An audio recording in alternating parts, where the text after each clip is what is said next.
Seems as if the world misunderstands what Voodoo is. Please explain what Voodoo is and why it is so misunderstood across the world. Sure. So Vudun or Vudan is often represented in literature, in books, movies, and less extent, in sort of the, conversation that happens, if any, online and social media. Voodoo is one of the most misunderstood concepts because often it's tagged to voodoo, whether it's spelled with the double O, V double O, D double O, or it's spelled in some other kind of, ways in which it makes it appear that it's something that is demonic or grotesque, like voodoo, like woo, right? It sort of has that sort of Halloweenish, kind of feeling to it. So voodoo is often referred to as the spiritual forces or deities within the system of African spiritual practice that has its origins within the country of what is now Benin and Togo, among the Yoruba Fombe or Fon people. Now, from what I understand is that voodoo is actually not the divinities or the spiritual forces themselves. Hold on, before we continue, I want to clarify the pronunciation. So voodoo and voodoo are two different things. Yes. All right. Yeah. Yeah. So voodoo is actually the system of practices and rituals that are essentially the matrix or the body of knowledge and practice and rituals, right? Whereas the divinities or spiritual forces in Haitian voodoo are referred to as Loa or Loas, whereas in Benin they're referred to as Hun or Hun. And so often what you find in literature, whether it's Wikipedia or other kinds of sources, they represent these spiritual forces as voodoo. But voodoo is not the spiritual force. It's simply sort of an umbrella term, right? For the sort of system of knowledge and practices and rituals that embody, right? The essentially the again the entire edifice that is the structure for the system, whereas the individual spiritual forces themselves are referred to as hun hun, and then there are myriad of them, and here's why.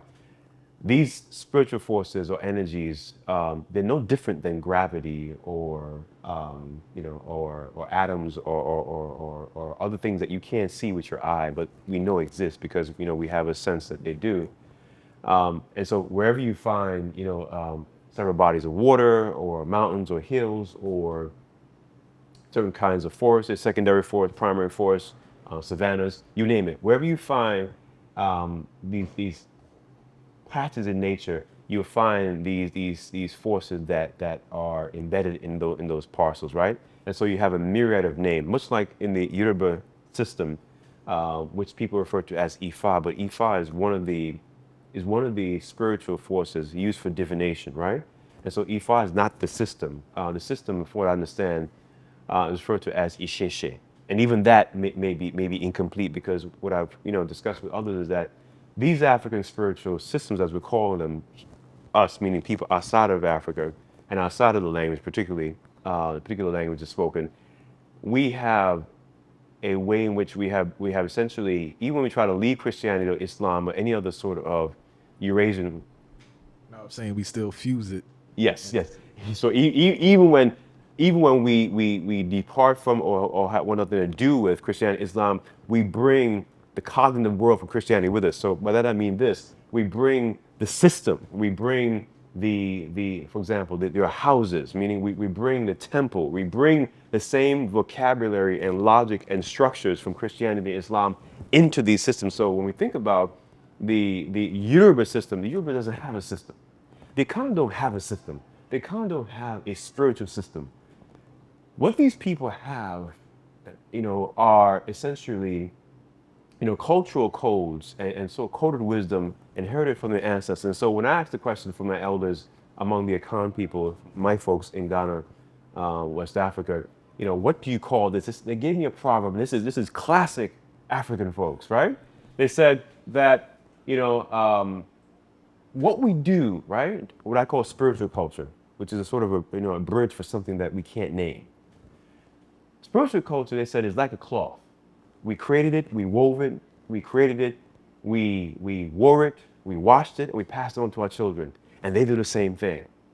Essentially, it's culture without a name, because there's no need to name something that you live and breathe, right?